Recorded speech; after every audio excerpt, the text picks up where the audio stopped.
Delft, from microscopy to nanoscopy. At TU Delft, scientists are always busy thinking of ways to improve the level of detail they can make visible in a microscope. To understand what is going on in their heads, let us go back to Delft in 1674 when it all started. The Dutch draper and tradesman Antony van Leeuwenhoek punctures his finger. Using the world's first microscope that he built himself, he investigates his blood and discovers red blood cells. Later, he also discovers the spermatozoon, but that's a story for another time. We move to 1690 and meet Christian Huygens. When he threw some loose bricks into a canal, he observed the interference of waves. The same interference happens with light.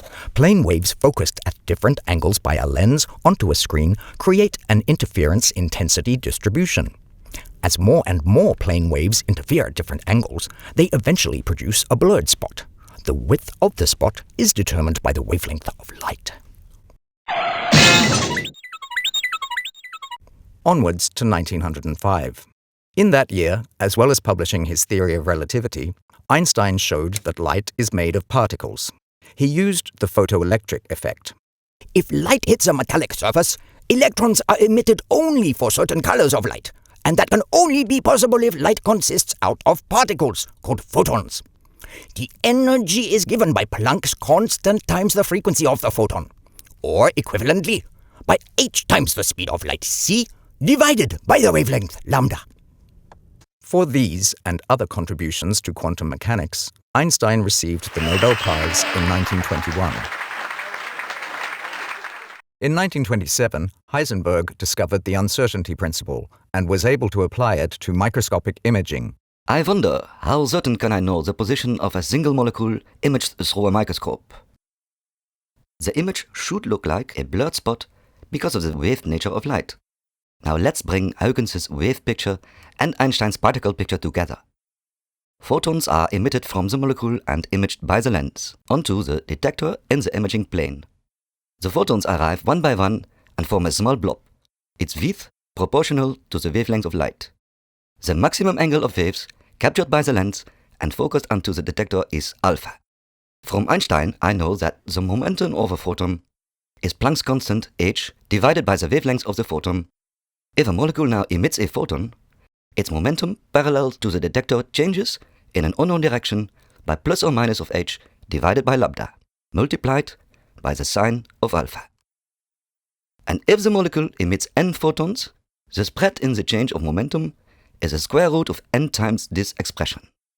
If we now substitute this into my uncertainty relation, delta x times delta p is h, we arrive at an expression for the uncertainty for the position estimate of the molecule that is given by the wavelengths and the number of photons. Because I combine the wave and particle character of light, I know exactly how precisely I can localize a single molecule. Let us leave Heisenberg, partying away in 1927, and move to 2006, when Erich Betzig and Harold Hess take the next step. In Harold Hess's living room is a strange setup. Using a photochemical effect, the two men let single molecules blink, and this is a breakthrough.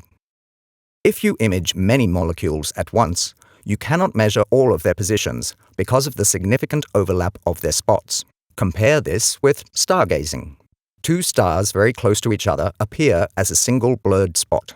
But if you image one by one, you will see the stars separately, first one, then the other, without the overlap. And this is exactly what happened in Harold Hess's living room. The molecules blinked. This made it possible to image only a small subset of molecules at each moment in time, so they could find their positions with the high precision given by Heisenberg's uncertainty principle.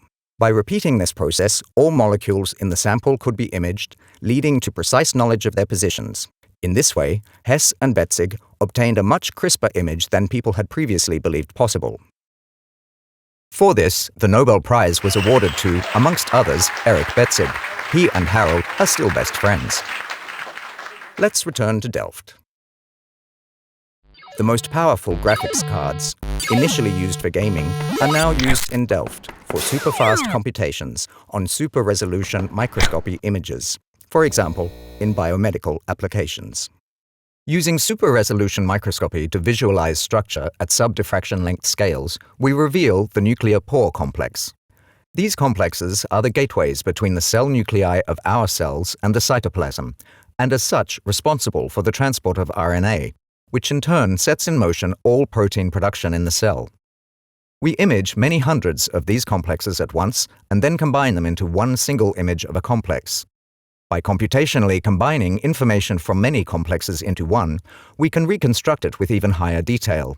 We see the eightfold symmetry of the complex and can estimate its diameter to 164 plus or minus 0.5 of a nanometer. Sub-nanometer precision measurements with a light microscope. Microscopy in Delft. The story continues.